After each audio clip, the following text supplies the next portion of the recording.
What's going on, guys? Got a kind of a tabletop review. I have had this knife for a little while now. See me take it off. You watched my video, Winter in the Badlands.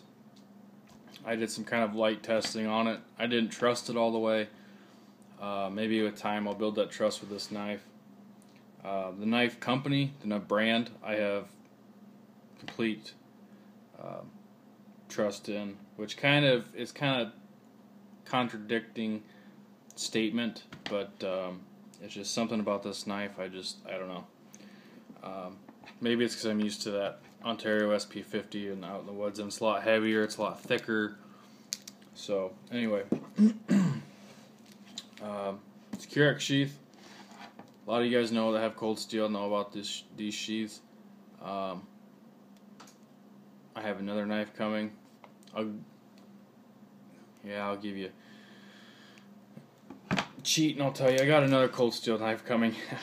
Kray-Ex sheath. I'm starting to get a cold steel collection. I need to get away from it and test other knives. But I can't help it. Can't help it, man.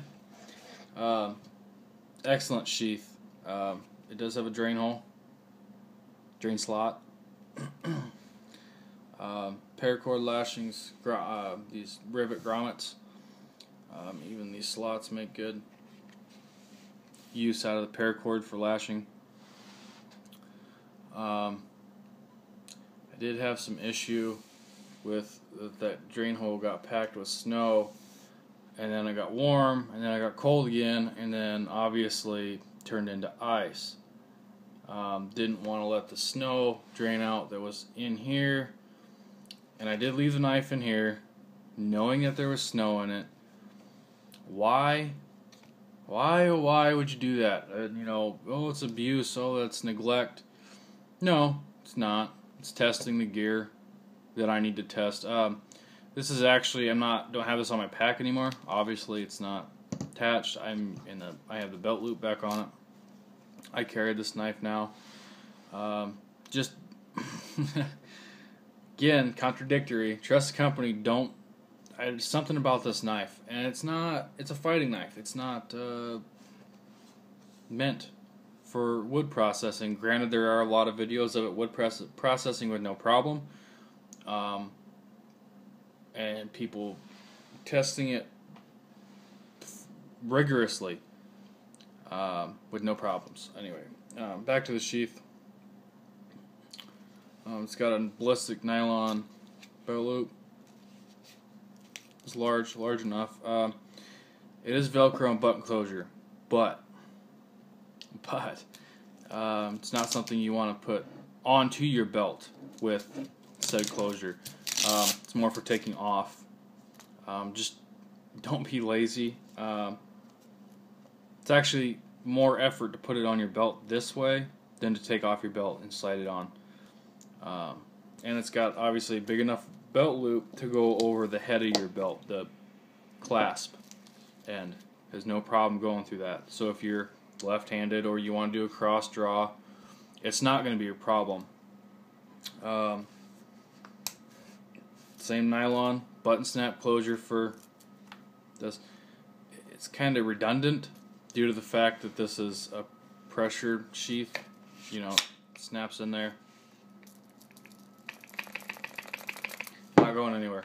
But when you have it closed on your belt, this tends to wander off because you got this. Granted, the bottom of this will hit your leg and stop that for the most part.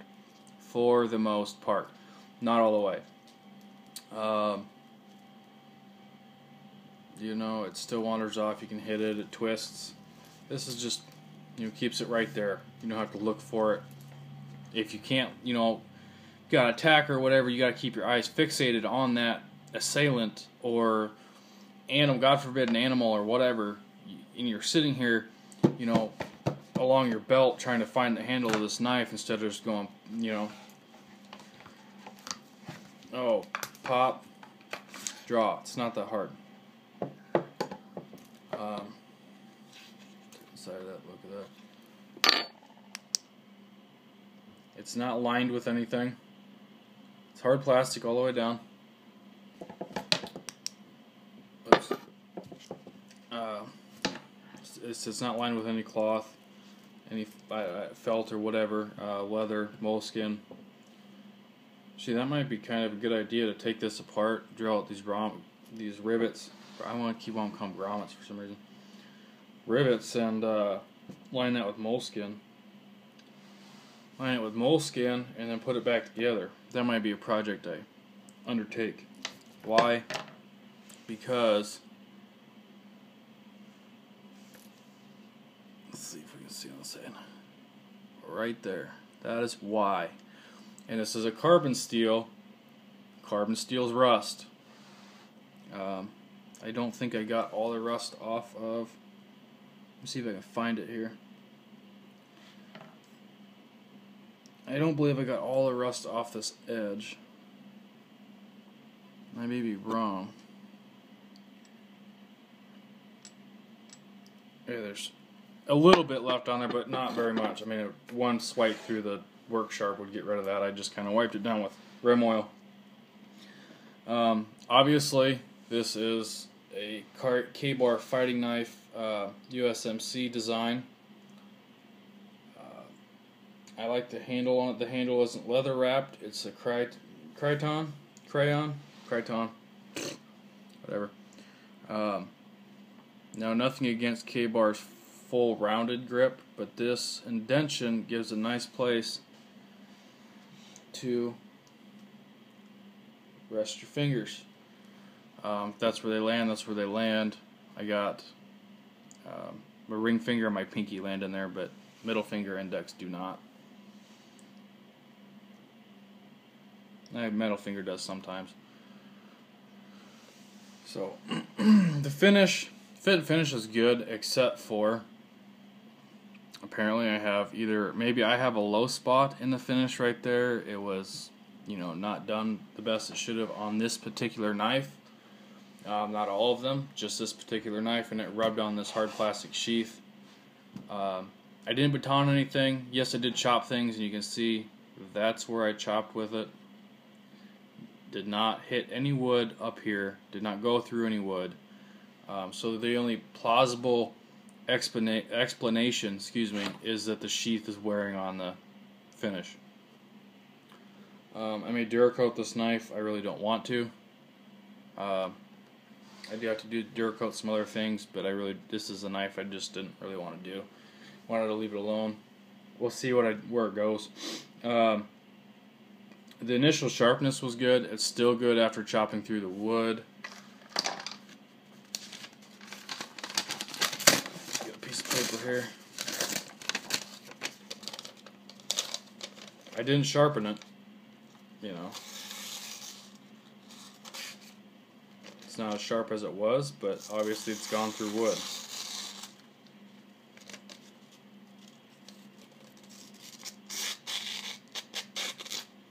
So that's how you test if a knife's sharp, not freaking,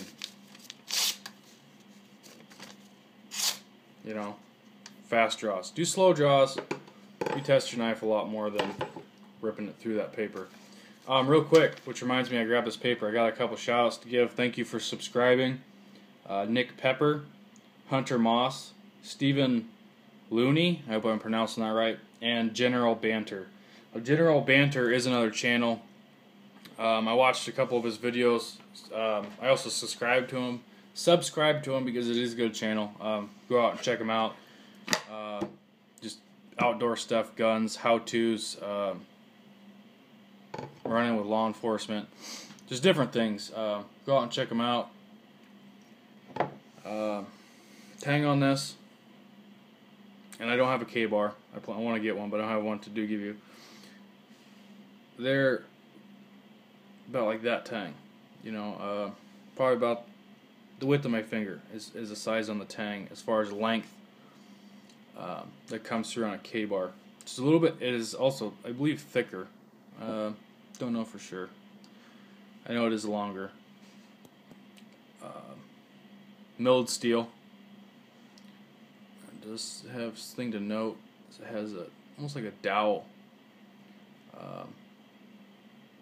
in there. So the grip on here, the stippling, is good. I never lost my grip when I was chopping with it. Penetration was pretty good. Saber ground, partial hollow ground. I don't really like full flat. I've had full flat before, and it tends to chip out along the edge. Why? My theory, just my theory. I'm not saying this is why. I'm not a physicist. You pardon that noise, my heater kicked on. Anything like that. But when you have a bigger, thicker piece of steel and then it comes down, this spine, I believe, gives it strength. Also acts as a wedge to split wood. There are people that will disagree with me, call me a moron. You know, everybody's entitled to their opinion. I'm not calling them a moron because they they think full flat ground's better. Everybody has their own preferences. I'm not inclined to disagree with anyone on their preferences. There's good and bad to both. So, with that, the swedge. This swedge is not that bad. It will not tear up your baton. That's one thing I wanted to note. It's really not that thin. It's flat on top. Like I said, now that I'm not going to be using it for woods, I may have that swedge sharpened up to here, right to the drop point. We'll see.